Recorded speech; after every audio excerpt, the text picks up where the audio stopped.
È arrivata finalmente la notizia ufficiale: Punta Bianca, Monte Grande, Scoglio Patella sono state inserite nel piano regionale delle riserve naturali della regione Sicilia. Con una nota del dirigente del servizio dell'assessorato regionale al territorio e ambiente, Francesco Picciotto, indirizzata al sindaco di Palma di Montechiaro, Stefano Castellino, è stato reso noto formalmente il riconoscimento e l'inserimento di una delle aree più belle della Sicilia, a cavallo dei territori tra Agrigento e Palma di Montechiaro, nel piano regionale dei parchi e delle riserve naturali. Un traguardo importante, afferma il primo cittadino palmese Stefano Castellino.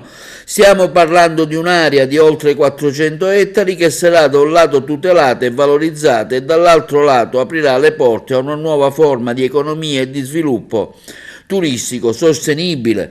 A tal fine, conclude il primo cittadino di Palma di Montechiaro, ringrazio il presidente della regione Musumeci, l'assessore Cordaro, che hanno accolto l'importante richiesta del territorio. Altresì un ringraziamento al presidente della commissione ambiente, onorevole Giusy Savarino. Il sindaco Castellino ora spera che si attivi velocemente la riserva terrestre e si possa istituire la riserva marina, che già da tempo è stata chiesta dal comune e che mi pregio di rappresentare. Soddisfazione viene espressa anche dal primo cittadino di Agrigento, Francesco Miccichè, che afferma come è una grande vittoria che faccio mia.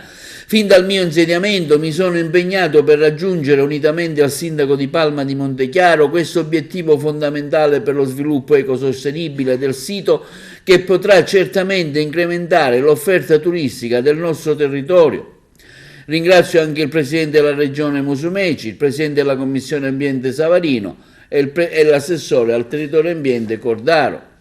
Esprime il suo plauso anche il presidente della commissione ambiente, onorevole Giusy Savarino, che afferma come dopo 46 anni Punta Bianca, Monte Grande e Scoglio Patella diventano riserva naturale. L'inserimento, continua la Savarino, di quest'area strabiliante bellezza all'interno del piano regionale dei parchi e delle riserve naturali è il culmine di un percorso e di un traguardo straordinario per il mio territorio. Savarino conclude dicendo: sono felice e orgogliosa del lavoro che abbiamo svolto in Commissione Ambiente, che mi onoro di presiedere.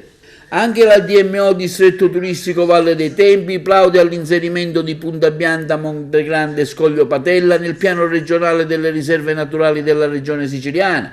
Punta Bianca, dichiara l'amministratore della DMO, Fabrizio Lagaipa, è senza tema di smentita uno dei luoghi che meglio incarna lo spirito della Costa del Mito, caratterizzata da una riviera in gran parte selvaggia e incontaminata, costellata da siti archeologici che richiamano la più affascinante mitologia. È per questo che nelle scorse settimane la DMO, con Mare Vivo e Mare Amico, ha inaugurato la segnaletica turistica realizzata proprio dal distretto turistico Valle dei Templi, che punta a semplificare e a crescere la fruizione e la valorizzazione della riserva naturale.